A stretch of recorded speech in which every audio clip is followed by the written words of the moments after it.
साल था सन 1983। आखिर एजिस के कुछ गोताखोर अरेबियन सी में छलांग लगाते हैं, जो कि कुछ एक्सप्लोर करने के लिए समुद्र में उतरे थे। लगभग 130 फीट की गहराई में वो जाकर कुछ ऐसा देखते हैं जिसको देख के वो सारे के सारे हक्के बक्के रह जाते हैं और उनके होश उड़ जाते हैं, और वो तुरंत सी से बाहर निकलकर अपने चीफ को कॉल करते हैं। लेकिन सोचने वाली बात है, उस दिन इन लोगों ने ऐसा क्या देखा था जिसे देख के सब हैरान हो गए थे। ना होता बुंदा और आप इस वीडियो में द्वारका नगरी के मिस्टीरियस रहस्य के बारे में जानेंगे। दरअसल वो गोताखोर समुद्र तट की 130 फीट की गहराई में देखते हैं एक भव्य नगरी, जिसके चारों तरफ लंबी लंबी और पुराने जमाने की दीवारें थी। वहां पे सड़कें और एक वेल प्लान ऑर्गेनाइज्ड एक नगरी बसी हुई थी, जो आधुनिक शहरों को काफी पीछे छोड़ती थी। उसके बाद गोताखोरों के द्वारा लाए गए पत्थरों के नमूनों से कार्बन डेटिंग से पता चला कि ये नगरी महाभारत के समय की है। तो ये अंदेशा लगाया जाने लगा कि ये श्री कृष्ण जी की द्वारका नगरी है, जिसे भगवान श्री कृष्ण ने सूर्य देवता से आज्ञा लेकर यहाँ बसाया था। लेकिन यहाँ पे कुछ लोगों को ये डाउट होगा कि द्वारका तो गुजरात के जामनगर में है, जहाँ श्री कृष्ण भक्त बेबोर से आते हैं और ये 4 धामों में से एक है। अगर वो द्वारका है तो ये जो भूली गई हुई है, ये क्या है? दरअसल भगवद गीता के 10वीं अध्याय के अनुसार मामा कंस का वध करने के बाद श्री कृष्ण मथुरावासी के साथ मथुरा में ही रहने लगे। लेकिन इस दौरान कंस के ससुर जनासर ने कई बार मथुरा पर आक्रमण किए। कहा जाता है कि आक्रमण 17 बार से भी ज्यादा थे। मथुरावासियों की रक्षा के लिए भगवान श्री कृष्ण ने मथुरा को छोड़ दिया और वो अरब सागर के किनारे द्वारका आ गए। भगवान श्री कृष्ण ने भगवान विश्वकर्मा को यहाँ पे एक भव्य नगरी बनाने का आदेश दिया, लेकिन समुद्रदेव की आगे के बिना ये कार्य पॉसिबल नहीं था। तो भगवान श्री कृष्ण ने समुद्रदेव से यहाँ पे द्वारका नगरी बसाने के लिए भूमि मांगी। समुद्रदेव में भगवान श्री कृष्ण को गिफ्ट के रूप में 153.6 किलोमीटर की भूमि गिफ्ट में दी। यहाँ विश्वकर्मा ने उसके बाद भगवान विश्वकर्मा ने स्वयं द्वारका जैसी भव्य नगरी का निर्माण किया। इस निर्माण में इतनी खूबसूरती और बुद्धिमत्ता बरती गई थी कि ये नगरी हर दिशा से सुरक्षित और सुंदर थी।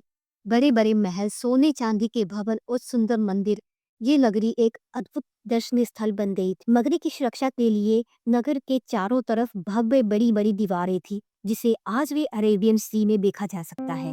महल में बड़े बड़े दीवार, जलाशय और नगरी के बीचों बीच था भगवान श्री कृष्ण का आलीशान महल, जो बेहद खूबसूरत था। इस खूबसूरत नगरी को बसाने के बाद भगवान श्री कृष्ण मथुरा वासियों को वहां छोड़कर स्वयं मथुरा वापस आ गए। जनासे से ईद किया और उसका वध करने के बाद द्वारका आकर अपने परिवार के साथ हंसी खुशी रहने लगे। लेकिन उसके बाद कुछ समय के बाद ये चेंज होने वाला था। द्वारका नगरी डूबने लगी। द्वारका नगरी के डूबने का सबसे बड़ा कारण माना जाता है महाभारत।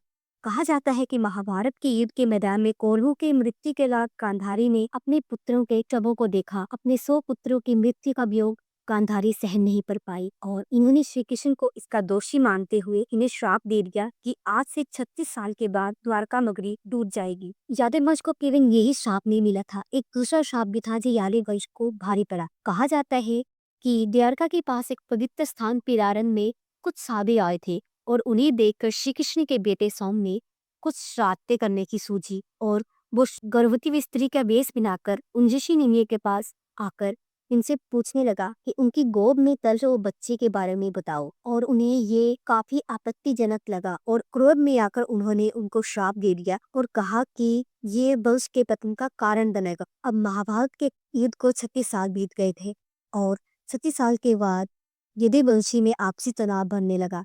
लोग नशे में दूर रहने लगे और आपस में झगड़ा करने लगे।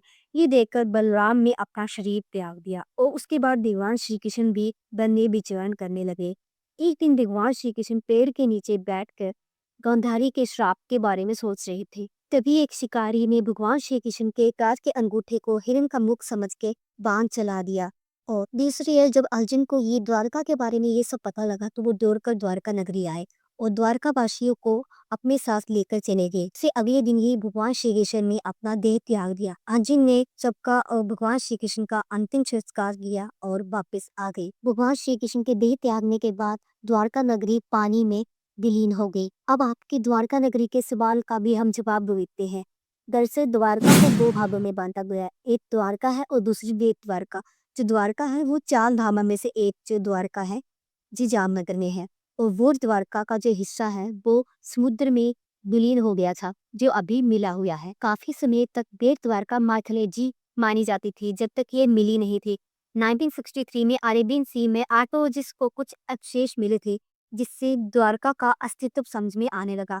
सन 1984 में इसके अवशेषों से पता चला और काबिल डेटिंग से ये पता चला कि ये अवशेष महाभारत के समय के थे।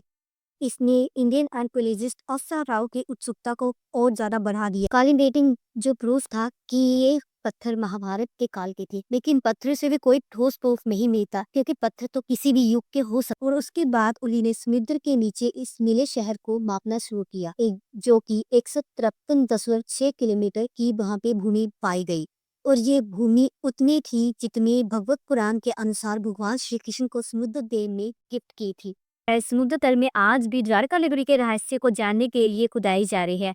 आपको आज की ये वीडियो कैसी लगी प्लीज कमेंट में बताना, और ऐसी ही वीडियो देखने के लिए आप मेरे चैनल को सब्सक्राइब करना। फिर मिलेंगे आपसे नेक्स्ट वीडियो में, तब तक के लिए